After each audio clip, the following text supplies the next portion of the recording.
मेहनत और नेकदिली वो जादू है जो तकदीर बदल देती है और आलसी दिल अपनी रूह से रोशनी खो देता है। उस दिन के बाद सौतेली माँ और उसकी बेटी गांव छोड़कर चले गईं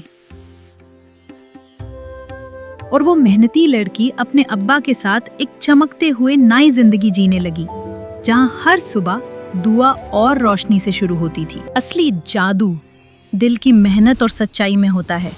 जो दूसरों के लिए रोशनी बन जाता है, उसके रास्ते कभी अंधेरे नहीं रहते। अगर आपने ये चैनल सब्सक्राइब नहीं किया है तो जल्दी से सब्सक्राइब करें और वीडियो को लाइक और शेयर जरूर करें।